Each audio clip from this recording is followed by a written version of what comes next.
ஆச்சி மசாலா. எந்த சமையலும் ருசி தேடும் ரகசியம் 20 ரூபாய். வீடுதோறும் அரசு சேவைகள் மருத்துவம் தொடர்ந்திட ஸ்டாலின் தொடரட்டும், தமிழ்நாடு வெல்லட்டும். லெஜண்ட் சரவணா ஸ்டோர்ஸ் புரொடக்ஷன்ஸ் தயாரிப்பில் லெஜண்ட் சரவணன் நடிக்கும் லீடர் உங்கள் அபிமான திரையரங்குகளில் வெற்றி நடை போடுகிறது. தமிழ் சினிமாவில் 23 ஆண்டுகளாக நாயகியாக பயணித்துக் கொண்டிருக்கும் த்ரிஷா ரஜினி, கமல், விஜய், அஜித் என அனைத்து முன்னணி நடிகர்களுடனும் ஜோடி சேர்ந்து நடித்துள்ளார். தற்போது சூர்யாவின் கருப்பு, சிரஞ்சீவியின் விஸ்வம்பரா மற்றும் மோகன்லாலின் ராம் ஆகிய படங்களை கைவசம் வைத்துள்ளார். எந்த அளவிற்கு திரையுலகில் த்ரிஷா பேசப்படுகிறாரோ அதே அளவுக்கு கொஞ்சமும் குறைவில்லாமல் அரசியலிலும் பேசுபொருளாக இருந்து வருகிறார். பாஜக தலைவர் நயினார் நாகேந்திரன் உள்ளிட்டோர் தாவேக தலைவர் விஜயையும் த்ரிஷாவையும் தொடர்பு படுத்தி பேசியிருந்தனர். இதற்கு பலரும் எதிர்ப்பு தெரிவித்த நிலையில் உடனடியாக அவர் வருத்தமும் தெரிவித்திருந்தார். இந்த நிலையில்தான் விஜயின் மனைவியே தனது கணவருக்கு ஒரு நடிகையுடன் தொடர்பு இருக்கிறது என்று நடிகையின் பெயர் குறிப்பிடாமல் விவாகரத்து கேட்டு நீதிமன்றத்தை நாடினார். இது தமிழகம் முழுவதும் பெரும் அதிர்ச்சியையும் சர்ச்சையையும் கிளப்பியது. ஏற்கனவே அரசியலில் பல்வேறு சிக்கல்களை சந்தித்து வரும் விஜய்க்கு நடிகையுடனான விவகாரம் மேலும் நெருக்கடியை தந்தது.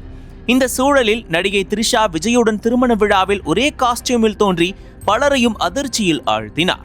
இதுபோக சமீப காலமாக அவரது பெயர் அரசியலில் பலமாக அடிபடுகிறது.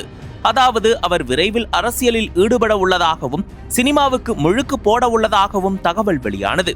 அதை உறுதிப்படுத்தும் வகையில் த்ரிஷா புதிதாக எந்த படத்தையும் கமிட் செய்யவில்லை. இந்த நிலையில்தான் நடிகரும் தயாரிப்பாளருமான சித்ரா லக்ஷ்மணன் த்ரிஷா குறித்து வெளியாகியிருக்கும் அந்த செய்தி உண்மைதான் என்றும் ஒரு சில தயாரிப்பாளர்கள் கூட எனக்கு அதனை உறுதிப்படுத்தினார்கள் என்று பகிரங்கமாக கூறியிருந்தார். இதனைத் தொடர்ந்து மீண்டும் த்ரிஷா விவகாரம் பரபரப்பை கிளப்பியது. சித்ரா லட்சுமணனே இந்த தகவலை உறுதிப்படுத்திய நிலையில் அவரது ரசிகர்களும் அதனை அப்படியே நம்ப தொடங்கினர். அதுபோக விஜயின் தாவேகாவில் தான் இணையப் போகிறார் என்றெல்லாம் ஊகங்களை அடுக்கினர். இந்த விவகாரத்துக்கு தற்போது த்ரிஷா முற்றுப்புள்ளி வைத்துள்ளார். அவர் வெளியிட்டுள்ள இன்ஸ்டாகிராம் ஸ்டோரியில், நான் சினிமாவில் இருந்து விலகிவிட்டேன். ஒரு பணக்கார தொழிலதிபரை திருமணம் செய்து கொண்டு நேற்றுடன் 2 வயதை எட்டிய 4 குழந்தைகளை வளர்த்து வருகிறேன். இதில் இன்னும் ஏதாவது சேர்க்க வேண்டுமா? இல்லை, இன்றைய கற்பனை கோட்டாவை நாம் முடித்து விட்டோமா என்று காட்டமாக பதிவிட்டு இருக்கிறார். இதுவும் தற்போது பேசுபொருளாக மாறியிருக்கிறது.